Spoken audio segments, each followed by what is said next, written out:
48 hours away from Wildcard Weekend. 48 hours away from Wildcard Weekend. I'm so excited. I'm so ready. Before we get started, make sure you guys hit that like, hit that thumbs up, and of course, subscribe to the channel. Click that bell. Turn on your notifications so you don't miss a stream. So, let's get into it. Chiefs, Texans, Chargers, Ravens, Steelers, Bills, Broncos, Lions, Rams, Vikings, Buccaneers, Commanders, Eagles, Packers, AFC, NFC. Let's break it down. Let's break it down. We already know that the Chiefs are on a bye. So we're going to break into the Texans and the Chargers here. Number one. Chargers, Texans. Chargers 11-6. Texans 10-7. This game will be on 1/11. That will be Saturday at 4:30 p.m. As we get into this one. Game odds. Chargers by 3 on the road. Over-unders 42.5. Money line is -155. Plus 135 for the Texans. Matchup predictor 52.8% for the Chargers, 47.2% for your Texans.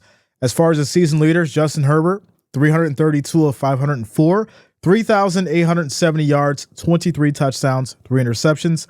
CJ Stroud, 336 of 532, 3,727 yards, 20 touchdowns, 12 interceptions. As far as the rushing side of things, J.K. Dobbins, 195 carries of 905 yards, 9 touchdowns.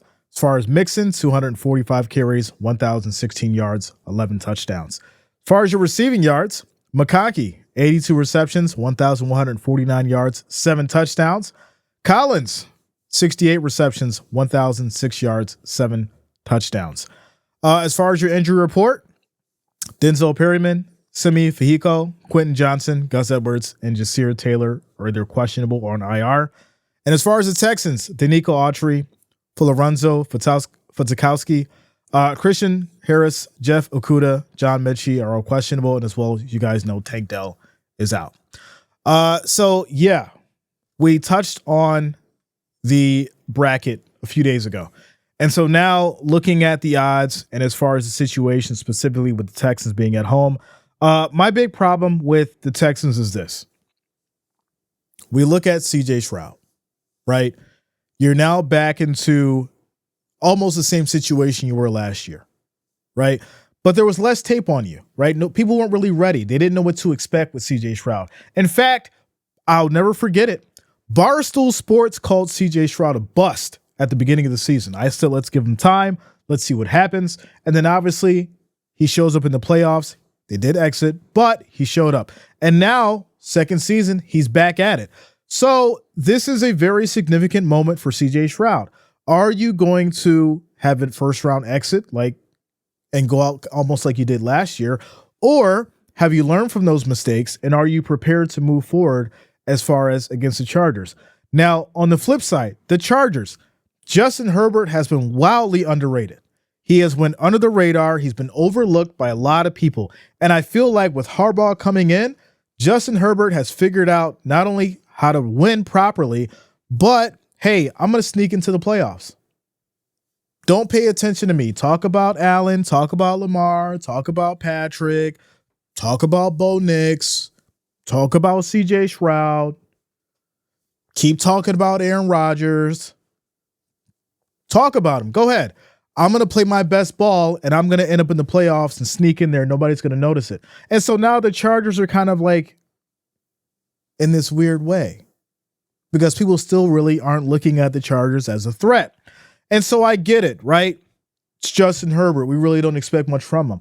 I think this year is going to be a little bit different. I think this is the one sleeper team that nobody's really paying attention to. I like the offense. They just picked up Ezekiel Elliott, and I don't really see him being too much of a factor. But when it comes to the running side of things, I do feel like his presence and his experience will be good for this team, and he can definitely help out the other individuals. Now, my expectations, I think this will be a shootout.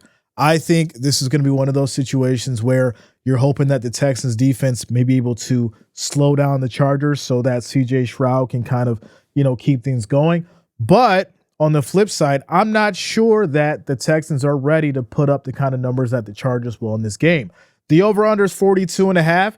If we go back and look, Texans, 23-14. They lost to Baltimore 31-2. They lost to Kansas City 27-19.